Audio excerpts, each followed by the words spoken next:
So welcome to Office Hours in the Studio, Postwar Abstract Painting. This is meant to be an informal hour-long conversation to extend the discussion in the course, but also to answer your questions about material and process. I'm Alex Roediger. I'm a MoMA employee. I'm also an oil painter. I like to do a lot of landscape oil painting.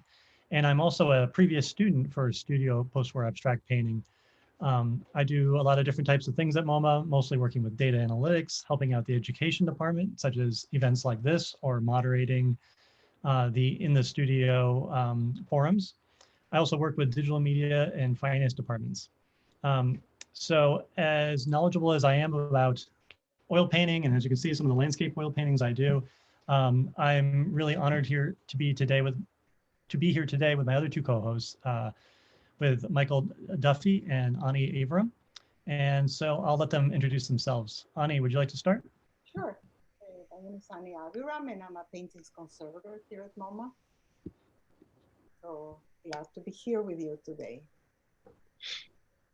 Hi, my name is Michael Duffy, and I'm a painting conservator at MoMA, and I'm joining you from the MoMA Conservation Studio, where I'm flanked by works from our collection, including Seraphine Louis and Pablo Picasso. I'm glad to join you today. Working at MoMA, I work in the offices, and sometimes you forget to like take a step out, like for lunch, and you realize, oh my gosh, we work in such an incredible museum with all this amazing artwork. Like the Picasso behind you, we had a small reproduction at my grandmother's house I used to see growing up. So it's kind of amazing just to see that giant painting right behind you. We had a question actually about the conservation efforts of the paintings behind you. Can you share maybe a little, Michael, what you're up to with those two? Oh, sure. So both of the paintings are in the conservation studio for preliminary examination and possibly treating. The work by Seraphine Louis we had in storage for years, basically since its acquisition. And we got it out in March to study it more closely with the idea of stabilizing the cracks on the surface. Because she used her own paints that she made herself, and because she mixed different materials together, some of the paint is cracked. So we're investigating ways to safely stabilize that and perhaps make it more exhibitable. In the case of the Picasso, my colleague Anny, who's an expert on Picasso, has investigated the surface with the idea of possibly removing a varnish that was put on much later in the painting's life. Picasso typically didn't varnish his paintings, but sometimes they were varnished nonetheless. So that's in a nutshell what's going on with those. Oh, thank you so much. It's very cool to hear all about the conservation efforts. Very impressive. So today, before we start questions, please, if you have any questions, we'd love to hear them. So throughout the session, please post any questions for us in the Q&A, and make sure to select all panelists and attendees as the recipient. You can upvote questions in the Q&A that you're most interested in us responding to. We'll get to as many questions as we can in the next hour, and we'll also be covering questions that were submitted in advance. Several of our MoMA colleagues are present behind the scenes and may also respond to the chat. Also, feel free to use the chat to talk with other attendees. Make sure to select all panelists and attendees again as recipients so everyone can see your post. You can also access closed captions by navigating to the bottom right of the Zoom window on your desktop and clicking on either closed captions and then view subtitles, or by clicking the three dots for more and then view subtitles. I've actually used those before. They can be handy sometimes. We are recording this session and we'll share it in week 1 reading and resources with a summary of links in the coming days. So I would actually like to start off, perhaps selfishly. I have a few questions of my own for Anny and Michael. As an artist myself, when I buy oil paint, I usually do so based on the brand I'm familiar with and what colors I need. I'm wondering, however, if I should ever buy paint based on the oil it's made of. So for example, some oil paints are made with different oils, such as linseed oil, walnut, safflower. I picked up a tube of white paint the other day and noticed that it was not made of the usual linseed oil that you'd see. That was actually made of safflower oil. And I was curious, what your thoughts are.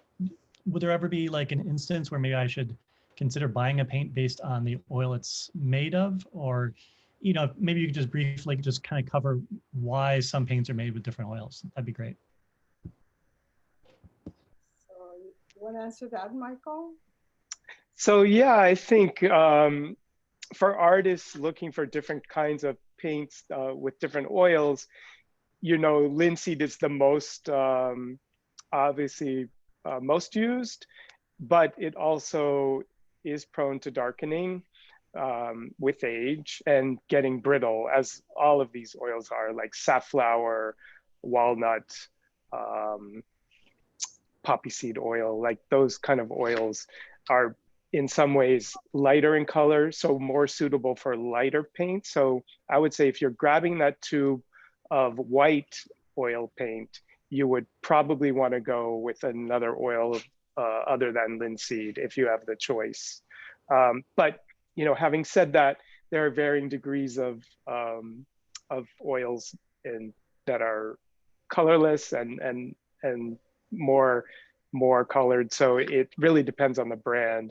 But I'd say a rule of thumb is for the whiter colors, or if you're painting big expanses of white, it's better to pick one of the other oils other than linseed if you have the choice. And it's been my experience too that if I've had a painting in storage, it looks like it may yellow a little bit. If I've actually then kind of hung it out, especially with exposure to sun, it seems to whiten right up. Does this kind of match with your experiences? I mean, we do recommend keeping works of art away from light, just for the reasons of preserving the whole spectrum of materials and colors. But yes, that's true in a lighter passage colors. Sometimes exposure to sunlight, ultraviolet light will actually bleach them. So. And you will run the danger of also having the other colors on your painting fade. So that's always right. tricky balance what to do. Everything will go white. I mean, not really, but yeah, in a subtle way, perhaps, or maybe not. Maybe with some, I guess, with some paints that they aren't as light fast. So the other thing is that you might have a better luck if you use good oil paints. If you can, mm-hmm. like Winsor and Newton, ones that are a little more light fast. So thank you for that. I've one other question I wanted to start out with. Again, kind of selfish, but I just tried gouache paint. I did try it long ago, but then I just went to the art store the other day, bought like a starter kit and bought some cheap brushes. And I'm even going to do show and tell. So just watching TV, I just ended up just doing this painting from a photo I'd taken from the trip. And I was just so taken with the saturation of the colors. You can use water to cut the paint. I just did it in a sketchbook page. It was such an easy and enjoyable medium. I'm a big oil painter. I've used acrylic. I like watercolor. And I really just loved just the feeling. It didn't have a plastic kind of film the way like acrylic might. And it's there's no fumes. They're so kind of easy and fun to use. And I thought I'd just bring it up since, like so many people, we're maybe stuck in our houses. I even have a studio where I do oil painting, but I'm trying to actually spend a little less time there because I share the space with other people. So this is kind of like a really easy, fun, safe way, I think, being at home. I think a lot of the classes, if you can't use oil paint or maybe it's just not a preference of yours, I think, gouache could certainly be a way to do some of these, artwork inspired by some of these courses. So with that in mind, and my excitement about gouache, I was wondering, Anny and Michael, if either of you have any insights, like if I were to hang one of these paintings, as apparently I tend to do in exposed sunlight, like, if it's in a sunny room or, how likely is the color to fade, or, I'm painting kind of on thick paint on a sketchbook page, like could I instead like say use a wood panel or canvas? Any kind of conservation thoughts you have would be great. I really think it will fade, but maybe a little slower because it looks in that piece of paper you painted a little thicker. Mm-hmm. But Anny, can you speak up just a little bit louder for us? Sure. Thank you. Yeah, thank you.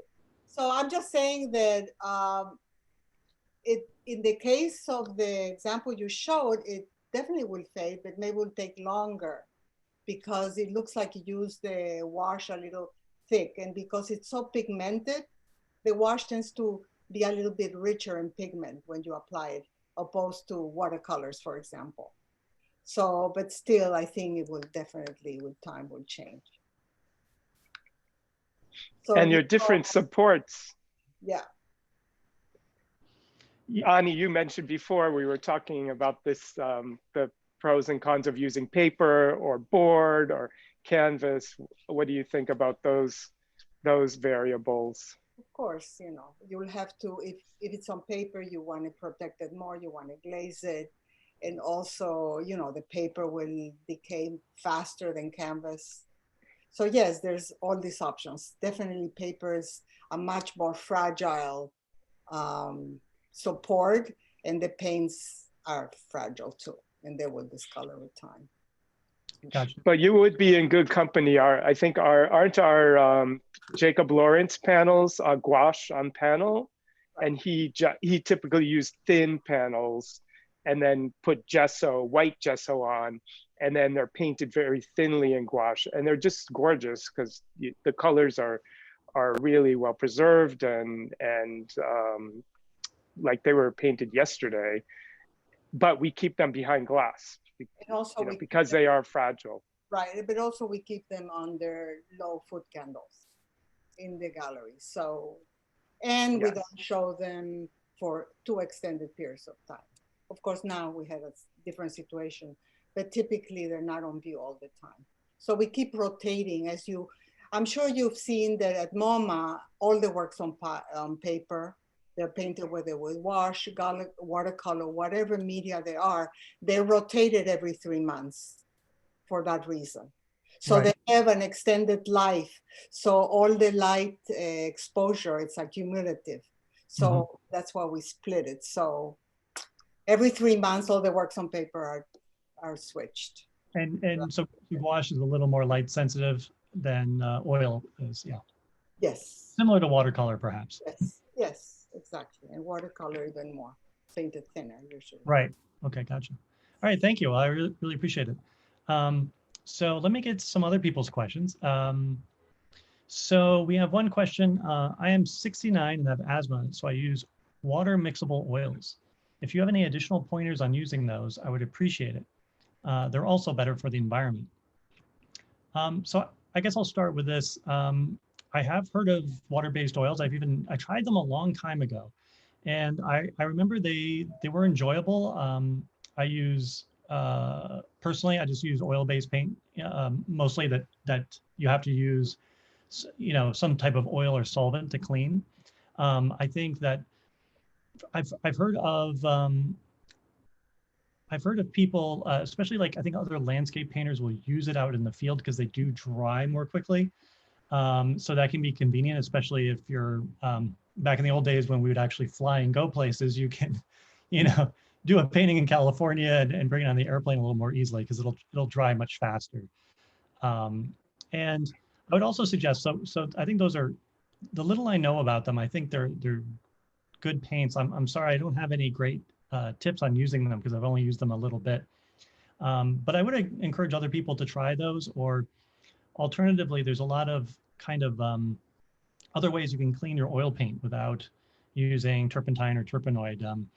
I've used walnut oil before. I've used Murphy oil soap, is very affordable. There's I think it's called lavender spike oil, I think is an old-fashioned one that you can use. I haven't tried that, but I'd like to. And then there's the other simple tip too, is just keeping a lid on your turpenoid, and I'll wipe with a rag my brush, and then kind of at the end of the day, I'll just do a little swirl for a few seconds and then put the lid right back on. But I don't know, do you guys have any thoughts on water-based oils?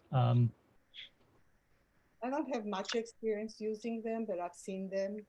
And I think they're a good alternative, as you say. It's worth trying, definitely. The other thing, and since they're yes, the only other thing I suggested, if you are painting with oil paints, and even though you're taking all the precautions you mentioned, it's always to work on a ventilated room. That's helped. Or have fans away from the solvents so you're not breathing them in. And I guess I have a follow-up question to that. Are there potentially toxic fumes to the oil paint drying? No, it's the thinner that you want to, reduce your exposure to. The oils themselves are, unless they're containing toxic pigments like cadmium, and you're ingesting them, they're not toxic as they dry. Okay, great. Yeah. So it's really more just concern about the breathing. Yeah. So the solvents. So I would just encourage everyone to look for alternatives, because you don't have to use that old can of turpentine from the 1950s kind of thing. So. And always buy you small amounts. Yes. Not to have the whole jar, because people tend to have too much next to them. So it's always good to have small amounts next to you. So I'll go to the next question. Sean says, I'm trying to understand what brought the New York school together. Was there a strong economic factor? I only ask because I'm looking at the French modernist artists. It made more sense for them to be working together, sharing rented spaces, etc., before they started making real money off their artworks. So yeah, I'm not an art historian. I'm not sure any of us necessarily are, but Anny, do you have any thoughts about this? Sure. I mean, the New York school started in 1941, caused by the Second World War, where a lot of artists came to this country and they started to form groups and started to get away from the traditional way of painting. So they formed this group. It's called the New School. It was formed by about 15 painters. So from there, you have what they call action painters, like Pollock or de Kooning, where they use their bodies and their arms to create. And then you had the other group that what they call the color field painters, like Rothko and Frankenthaler and many others. There were 15 in the group. And they were very tight together and working together and talking about their work. So that's what really brought to this country that group and created that movement initially. And then, of course, everybody went their own way, And I get the sense that they were all living around the Flatiron district. Right. Yes. The middle of Manhattan. So it's like, if you've ever visited Manhattan, you realize just how small it is. And if memory serves, all their galleries were on 57th Street, a few hundred feet apart. So I would guess that they're all in a very small area, which is what makes Manhattan, I think, so special, is that they're. The other thing that was very interesting, that in the group, there was only one woman. So that wasn't easy. And Stern, in that group. So. Who were you thinking of? Hedda Stern. Okay, yeah. And right, and they would all hang out at the Cedar Bar, That's true, yeah. Is the rumor, yeah. But then who brought them together or gave them the opportunity was Peggy Guggenheim. She had the money, she helped them. So that was interesting. Yeah. Okay.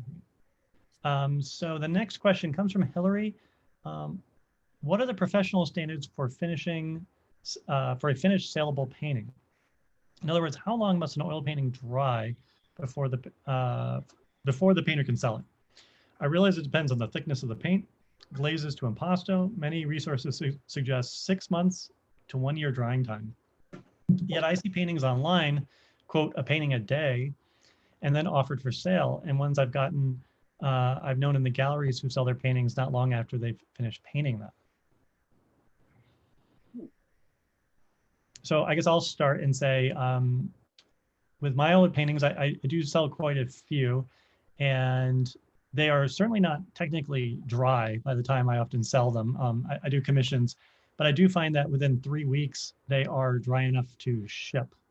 So I'll put a layer of glycine and then some bubble wrap and cardboard and be able to ship them off, and they won't get mushed or banged up. But you guys have had probably far more experience on the receiving end of these paintings.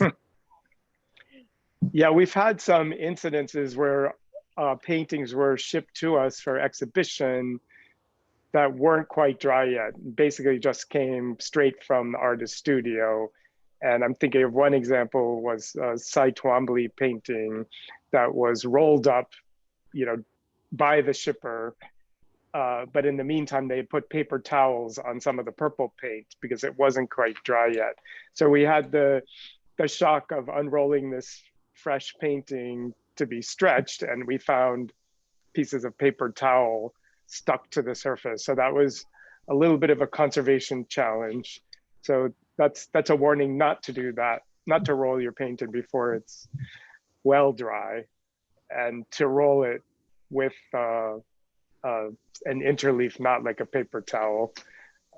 But it's always safer to wait several weeks, a month, maybe even a year to ship your paintings before they're dry. And it depends on the thickness, of course. And you can even have paintings that are dry on top and have a layer of still wet paint underneath. So it's shocking, but it's true. So a good way, if you must ship your painting, well, it's not quite dry and it's an oil paint, you can build cardboard collars around the periphery of the paint if it's stretched, and then not have anything touched, then wrap them, and that cardboard collar protrudes goes above, beyond the surface, so you can then wrap them without touching the surface, nothing touching the surface, no interleaf, but just maybe plastic or something. So that's another way of always, you can ship them if you must. Yeah, I think I actually did. I'm trying to remember. I recently had a painting where I had to do something just like that, where I had to put some cardboard on the top so that the surface wouldn't actually, touch anything. Like putting in a cake box. Yeah, exactly. So there's a related question to this one. I think maybe it's also Hillary as well. Tied into the previous question of whether to varnish the oil painting or not. Some say it will even the matte and gloss colors to an overall finish. That would seem professional, but it adds drying time. What would you say the professional standard is? It depends, right, how you're painting. If you're painting like Rothko or Pollock, you probably don't want to put a varnish over it because that'll detract from the beauty of the different paint layers. But I would say if you're painting traditionally portraiture, landscape, and you do want that kind of protective overall finish and an even gloss, whether it be matte or shiny, then varnish is appropriate. So it depends on what you're going for, how you're working. But typically abstract paintings, well, starting with Impressionism, artists didn't varnish their paintings because it was seen to be part of that old school salon type thing that traditional artists did. So, and it's one way modern artists broke away from the traditional type of work. So that's depends on how you want your work to be interpreted, I would say. It sounds like a stylistic choice. Yeah, perfectly said. Because some artists prefer that matte and shiny effect that the oil paints allows you while you're painting. So when you varnish something, you obliterate that. So there's no more matteness or sheen. There's just one uniform layer. So in the case of the Picasso that's behind Michael, that's one thing Picasso didn't want to varnish his works because he played with that matte and shiny effect that the oil allow him to do. So that's why we're removing most of this varnish. We're considering removing the varnishes. Right. To bring back the original, what we believe was the original intent of the artist. I've used varnish only a little. I've done kind of photorealistic painting, and I've kind of used it to sort of unify the look of the image. Because sometimes with oil painting, you might get like kind of a reflective sheen here or there. Mm-hmm. And since it was such a flat surface, it was very effective in kind of unifying it. So it was almost like a glossy magazine page or something. Where the more kind of impressionistic style painting I do now, yeah, at least for my aesthetic, it doesn't need it, right? It's already very this fun texture and it's pretty exciting, just in and of itself. So,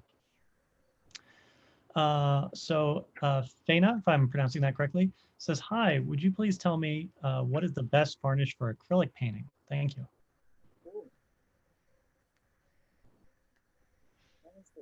Well, Michael, Chuck Close likes to varnish his paintings, but typically most artists that paint with acrylic don't varnish their paintings. And I forget, what does Chuck Close use? You remember, Michael? To paint, because it's pretty reversible. Because once you add either water or solvent to remove from acrylic paints, you take with you unhappily the paint as well. So yeah, it's a difficult thing to recommend because it depends on how the paint is applied. If you put a varnish on a fresh coat of acrylic paint, you could risk, the varnish permeating it and becoming part of it, so you couldn't ever remove it. So if it discolors, there's a problem. But there are, Golden, Gamblin manufacturers like those do sell varnishes for acrylic paint. So I'd be inclined to read up on their recommendations for their products before I would varnish my acrylic painting. Because also the varnishes change, pretty regularly and are updated, and there's better things coming on the market that may yellow less. I've noticed some of those paint manufacturer websites are really helpful. Like there's often like videos and really good information on those. Yeah, for example, Golden has very, very good information, literature that you can rely on their paints and varnishes. So I'll go to the next. Patty asks, what are the differences between painting on canvas versus linen? Well, it's a choice, right? If you'd be able to speak up a little, Annie, sorry. I think it's a choice. If you want a very thin canvas, for example, that Picasso, again, the Harlequin is painted on very, very fine linen. And that's probably a choice that Picasso had because he wanted to paint it very thinly. So he didn't want probably the canvas width to be too obvious, too exaggerated, because it's very thin ground and all that. So I think it's an aesthetic choice and availability. I think linen at the time depends. It's more expensive than regular cotton duck or other canvases. So I don't know. I think that it's really an aesthetic choice. Opinion. And different canvases have different absorbency. So like the cotton duck that the color field painting is used really absorbs the paint, whereas linen in generally tighter weave, it's more of a solid surface to paint on in some ways, but it also depends on how you prepare it.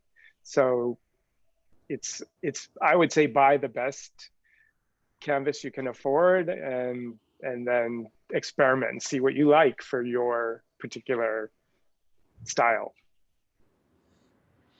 And as I was telling Anny and Michael before, there's, I was just painting on paper. I also do these wood panels. These are regularly available at art supply stores. I'll show you an example of, so this would be a finished painting I did, and then I just prime the whole thing, including the side. And this can be attractive. You don't actually need to get a frame necessarily. You can just hang it up and put a hanging wire up here. So there's many different options. I tried linen once, and it does have a really beautiful feel. And these wood panels are great if you don't want the bounce of the canvas. And for whatever reason, my linen had a nice tight pop to it. So I think a lot of it is just about the feel and what materials you kind of gravitate towards. So here's I believe this is another question from Patty. Painting acrylic plein air in reducing temperatures in Canada. Let's see here if I understand the question. Painting acrylics, plein air, and reducing temperatures in Canada, West Coast, so not freezing. Noticing paint viscosity thicker. Does it make a difference? Oil sticks instead of oil, pros and cons. So it sounds like maybe they're doing some plein air painting and that the paint is a little thicker in the colder temperature, if I understand that question correctly. Is this something you guys have experience with? Probably not, because you're always working in climate controlled environments. That's true. Well, what kind of paint he says he's using? Oil? Yeah, I believe it's oil, yeah. And acrylics. Sorry, oh, if I'm yeah. Patty, painting Yes, acrylics plein air. Yeah. I mean, it has to have to do with the humidity and the temperature, right? If you're outside and you're noticing this, does it make a difference? Well, I don't think it would make a difference except in the drying time, possibly. If you're noticing an increased or decreased drying time, there's always the option of adding medium to the paint, the acrylic paint, because acrylic paint mediums can be added to make the paint less viscous. If so, again, you'd want to experiment with that. And I just noticed the next question, oil sticks instead of oil, pros and cons. And it's, I think, a stylistic choice, but oil sticks have a lot of wax in them. So that can actually come to the surface and cause a little bit of a whitish deposit in time. We've noticed that with big works by Richard Serra and other artists that extensively used oil stick, that sometimes you see this kind of whitish, waxy material coming through. So that is just one caveat about using oil stick. And is that the, like a waxy surface that is immediately evident, or is that the kind of thing that you see over time? It's over time, yeah. And it's not with every oil stick, but it obviously against a black oil stick surface, it would be more noticeable, but it's part of the formulation. But it's a great material to use. I think artists love using it because it's really, has great properties. And you don't need it. You don't have no brush to clean afterwards. So it's probably wonderful for that reason. And if you paint with black, it gives you that very beautiful velvety quality that to reach with other materials. And it never, it doesn't ever fully dry in a sense. Is that true? Well, I would think it might to some degree, right? It's a mix of oil and wax. I think the wax keeps it soft, but the oil will dry much like an oil paint film, but it's soft. So it's the kind of thing like gouache, you'll probably want to protect it by putting it behind glass or plexiglass to preserve it long term. I did a collaboration with an artist once where we used the oil sticks, and he had purchased very high-end ones, and they were just, the level of saturation in the color was stunning. And I found them so fun. Like with painting, there's a lot of skill required. I like a brush with that's pretty long to try to hold the paint. Sorry, I'm not being very clear here, but when I'm oil painting, it's very hard to get control, I think, with these very delicate movements. And so it kind of requires some skill in doing that. And with the oil stick, it's kind of like a pencil where you're almost immediately an expert, where you know how to apply and move it, and you can make these really fast, exciting marks, where with paint, sometimes it requires a bit more practice to get to that level. So yeah, I do think it can be really fun. Okay, next question. Charles asks, should we put varnish or not on our painting? What do you use for priming your panel? So I'll answer the first question about with the wooden panels I'm using personally. I just buy store-bought gesso, but there's, I think, many different ways to do it. I'm trying to improve my sort of environmental impact on the world, and I'm trying to get rid of some plastic in my life, and I'm wondering if maybe that gesso maybe isn't a plastic. Like I was thinking, oh, I should research rabbit skin glue. There might be some other options. Do you guys have any thoughts on priming? You can certainly pre-prime your panels, and then depending what you want, you can use gelatin and water and gesso and prepare them. And if you want a very smooth surface, you can sand between the layers. Depends what quality, but you definitely can do it. It might be. It's just the other way. When you buy the gesso, it's faster and not necessarily worse, you know, in quality. So it all depends. And there's maybe compatibility issues. If you're choosing to paint an acrylic, you probably want to prime your canvas with an acrylic primer, which is the most common one. Whereas if you're painting like very delicate jewel-like paintings on panel, you might want like a very hard, shiny ground to work against, so white, very bright white. And you know, traditional gesso and rabbit skin glue priming gives you that option more than an acrylic out of the can would. And if you want to do egg tempera, for example, that would be a much more sympathetic surface to paint. Right. Okay, great. And Charles was also asking about varnish. I think we covered that a little bit. It seemed like it's a aesthetic choice we were kind of talking about. So, yeah. So the next question, Howard asks, what oils were used in ancient paintings?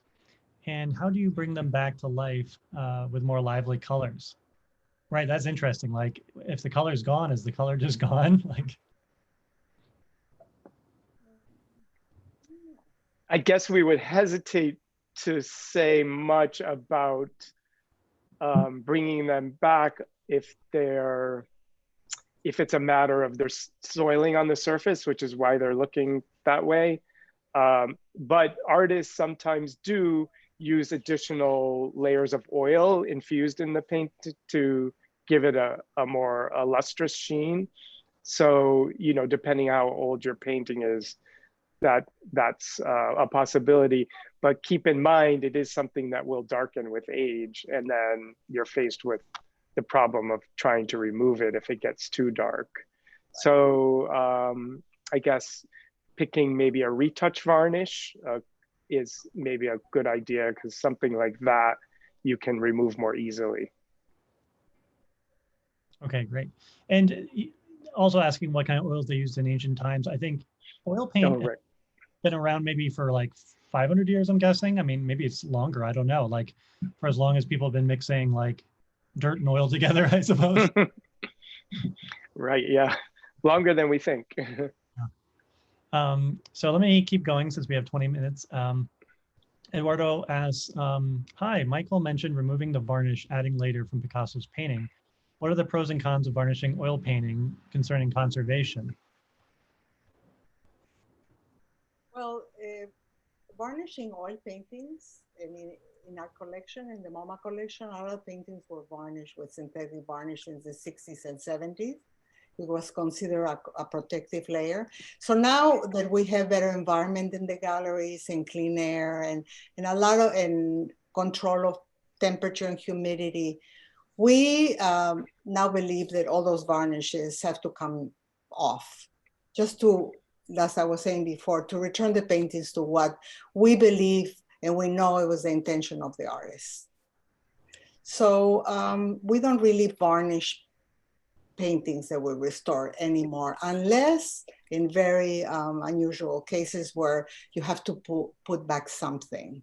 And then we have other ways, but just varnishing. We add, you know, all kinds of things, or just buff the surface a little bit. So we're a lot more hands-off about varnishing in the collection while we restore them, revarnish them. Does that answers your question? I think so. I'm going to keep going since we have lots of little questions here. Vicky says, my question has to do with the Ad Reinhardt style of painting.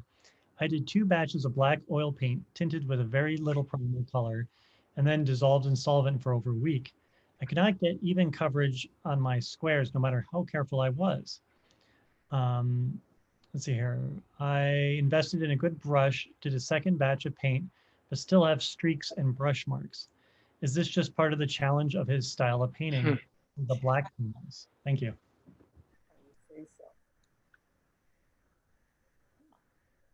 So Alex, as a working artist, maybe you can say it's not easy. Yeah, I'm. My heart is with you, Vicky. I think one of the things I try most to do is pressure on the brush is to try to experiment with the thickness, viscosity, and pressure. And I think with a little trial and error there, and then giving yourself a little self-love at the end when it ends up how it's going to end up.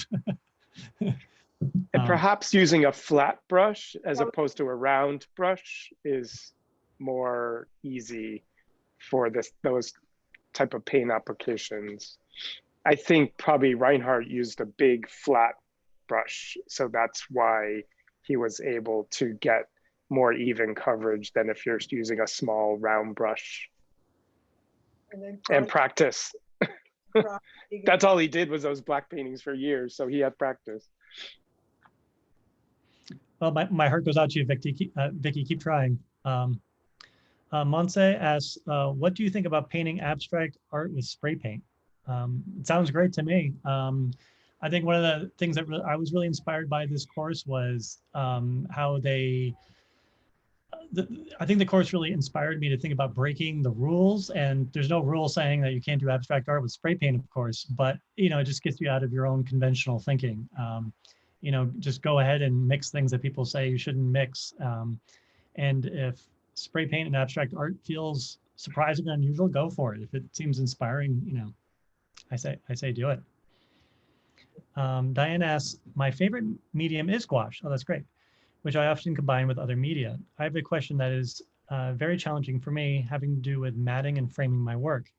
Matte plus framing plus hanging wire, etc. gets very time consuming and expensive to apply, but not matting and framing a work of paper leaves the work open to the elements and unprotected. Lately, I've been very drawn to Paul Klee's work, and I notice he uses very interesting and creative solutions for matting and framing his works. In spite of that, all the best galleries, museums exhibit his work. What would you say about gouache artists who work on paper, coming up with their own creative solutions for displaying their work, rather than the usual matting and framing with glass? I don't know how you would protect the work if you cannot mat it and hinge it to paper. How would you display it? I mean, I don't know. It's difficult, but I mean, if the works are very, very large, like the Sarah we were talking about before, I mean, those are just hinged to a big board, and they're not glazed. Some of them are not glazed. So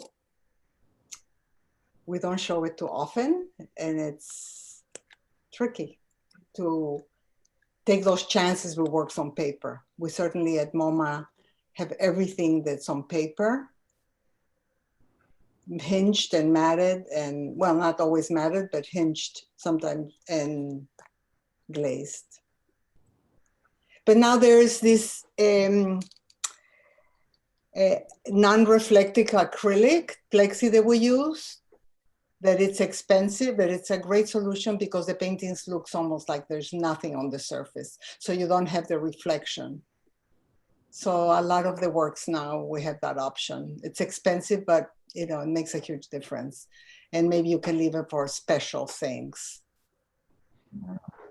Right. I was just thinking if I continue working with gouache and start hanging my work up, anyone with a cup of coffee could, it could get thrown on there, and then there goes the painting, right? So I guess that's a risk you can always go with, right? Certainly we wouldn't do that at MoMA, but I guess there's no end to kind of creative solutions, just as long as you understand what the potential risks are. Well said. So Vasundara asks, is it okay to use household paint on canvas? And are there any precautions to take? Also from a conservation point of view. Well, look what Pollock did. He used household paint. So yeah, you can use it. It's actually very robust paint.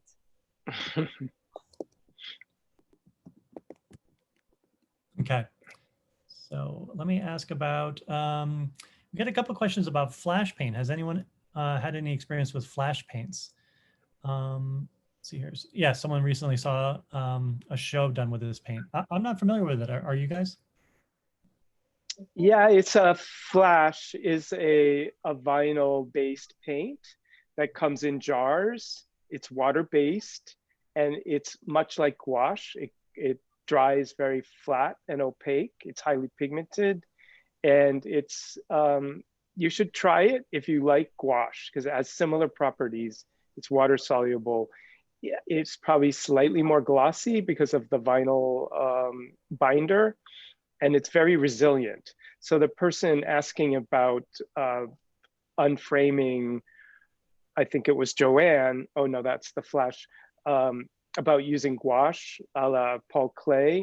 Flash might be a good choice for you because it is dries in a way that's tougher and more resistant than gouache. We actually use it sometimes in conservation if we need to fill an area and have it be extremely flat and resilient.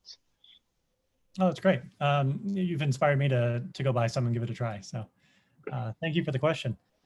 Mara asks, I've attended the MoMA course, which got me working much more with acrylics rather than traditional oil.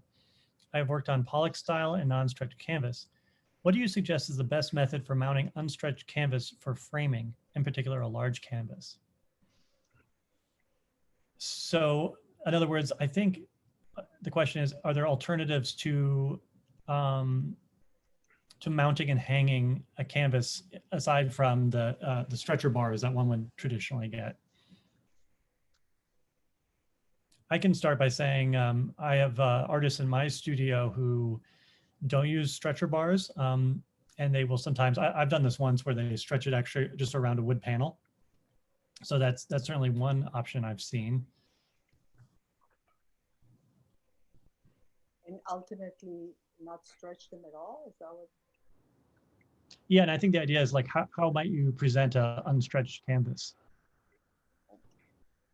Well, the problem with doing that is that the canvas starts moving. So it doesn't stay the way you have a flat on the wall when you're painting it. So you're going to need some kind of support. So if you like the idea of pinning it to the wall and have that resist, not the movement of the canvas, which a lot of artists do, don't like that, then they mount them on stretchers. But, or de Kooning, for example, used to have a stretcher and then have like a core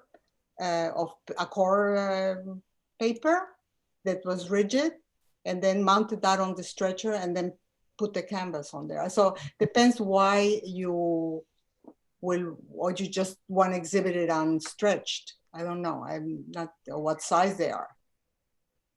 I don't know. Michael, can you add anything to that? I don't know. Yeah, it's again a decision that has many many options. So it depends on the format and the size. So I'm not adding much more to the conversation, I guess. Sorry.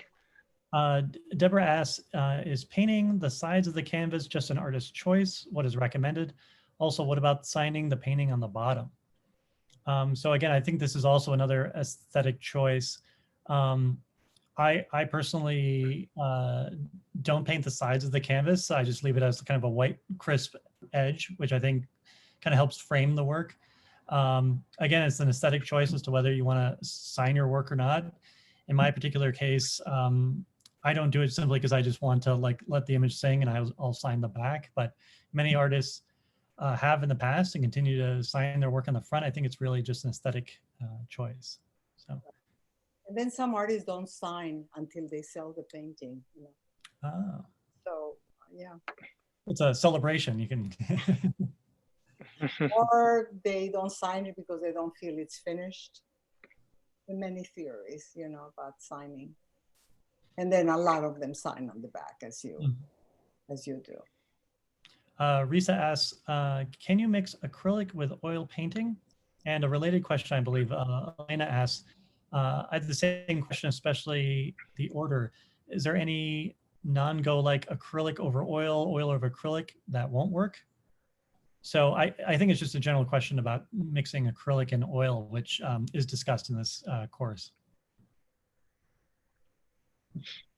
Proceed with caution, because if you're using a thick oil paint first and then an acrylic on top, that's really not going to work for you.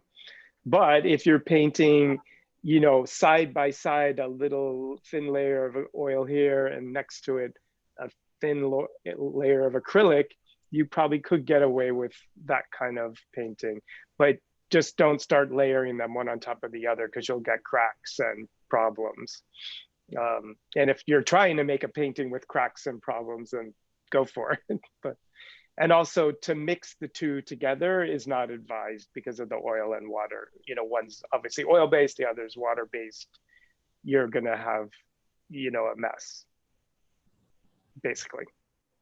Gabrielle asks, how can I best clean my brushes before, in between changing colors, and after painting besides using water?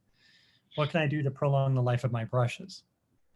So I'm guessing based on the question that because they're using water, this is maybe an acrylic or water-based paint, unless they're using the water-based oil we were talking about earlier. So I don't know if I have too much more insight. You know, I tend to, with water-based paints, just use, like I'll use a paper towel and water or rag. And I personally lay my paintbrushes flat on a table, not, you know, mashed down. I've even heard that maybe holding paintbrushes upright. I have some that are upright. I feel like I've heard at some point that maybe that could dissolve the glue potentially in the brush. I don't know. Does that sound right to you guys? Do you have any thoughts? Well, I would recommend just to have a clean, if you're working with watercolors or miscible in water, just have a clear bucket of water and always rinse them and dry them. And then at the end of your session, you can always use soap and wash them. And I'll dry them again gently, and I like to put them upright. Sorry, but they're not full of water anymore. They're just air dry better, I think. That's what we do. Gotcha. Jackie asks, what is something an artist can do to prevent cracking of the oil paint over time? Is there a way to stabilize it once it has started cracking? Well, the environment, right, helps. The way she makes the paint. And it's kind of like, I think that's all about abiding the fat over lean rule. Is the idea. Right. So you would kind of paint with thinner layers of oil. If you're going to use a paint thinner like turpenoid or turpentine, you'd use it more in the beginning and not at the end. Yes. So then that way you want the faster drying layers at the bottom, and then at the top would be the slower, like if you were to add linseed oil. I did that for a period of time. I don't know why, I just forgot. And I was having a ball putting tons of linseed oil in my paint and smearing it all around, and then putting oil paint with no linseed oil on the top. And it was really fun, but then I thought, oh, I don't know what these paintings are going to look like in a little while. So far they look good, but Oh. Yeah, I think that's the kind of thing you don't want to do, right? Yeah, obey the rules like you said, and you'll have better luck with preventing them to begin with, because they're hard to stabilize. Once it starts happening, it typically, especially if they're in an environment that fluctuates in temperature and humidity, then could be in trouble. And when you guys run across paintings that are cracking, I assume this is a highly time intensive project, right? Just to try to like keep the thing together. Absolutely. It can be very intense to try and stabilize extreme cracking. Especially if the cracks are lifting. Okay, so we got 3 more minutes and about 3 more questions. So let's see if we can do it. Peter R asks, if one is trying to create a blurred or hazy effect where different glaze consistency colors of paint lay on top of each other, such as a Rothko, Franz Klein might have done, is it any more complicated than rubbing the area using a lint-free cloth and paint thinner? are there other approaches? So let's see here. This is If all you're about, trying to get a blended effect on the edges, there are these brushes called blenders, and they've got really long hair, and you can use them dry on a still wet paint surface to feather things out, or even remove the paint. So like take the blender on the still wet paint and then take it away and blend it on something absorbent. If you don't want to start rubbing it with a cloth, that's something that you could try. I've also used, it takes a little bit of practice, not too much, but a little, is a fan brush. Can be really fun. Yes, that's a type of blender brush, I would say. It's got like a shape like a fan and long bristles that are flexible and absorbent. And very dry, very soft. Yeah. Yep. Yeah, those are fun. Yeah, if you don't have too much paint on it and you already have the paint on the canvas, you can kind of very lightly do that, and that's a fun approach. Andrea says, in the past, I've worked on cheaper rolled papers for studies of a particular series. Sometimes these studies themselves turn out to be workable objects that I want to keep. What methods would you all suggest for preserving these typically thin papers, such as newsprint? Oh. Well, if you leave them out, you know how they turn out. If you put them in books to protect them more, with time, they're very acidic paper. So it's not meant to last too long. So it's really a problem to preserve newsprint. I was going to say newsprint is just, it has acid in it, and It's very acidic. Yeah. Yeah, ideally you would keep them away from light in a portfolio or something with glassine or some other archival paper in between, just to keep them stable, but they will ultimately turn brown. Yeah. So, but that doesn't mean they can't be still preserved. It's just Mylar envelopes, things like that are helpful in that case. You could consult one of the archival supply companies to look and see what they offer too. Great. Okay, I'm going to do one last question real fast. I'm getting a note to wrap up. I am, let's see here. I'm new to painting. This is Peter A. I am new to painting and starting with acrylics. What minimum brush size should I use? What types and how many do I require? So, you know, just as I did the other day with gouache, I just bought, like, sometimes you can just buy like a cheap batch just to get started. Like, I wouldn't just sink like a fortune into buying brushes immediately. I'm a long-term oil painter, so I do buy much nicer brushes there. So I would say just get like a starter pack with a few different sizes, because you don't know necessarily what you want. I try to paint with the biggest brush possible in any circumstance. It kind of makes for more exciting strokes. But again, it really all depends on, you know, the style you're working with in that moment. So I think we are all out of time. Sorry we didn't get to everybody's question, but I think we'll be having some more of these. So I hope you tune in, and feel free to also like ask questions in the forum as well. So thanks so much for spending the hour with us and for all of your really great questions. And in the meantime, we would love to keep the conversation going. So please continue sharing as always. So take care, everyone, and thanks so much.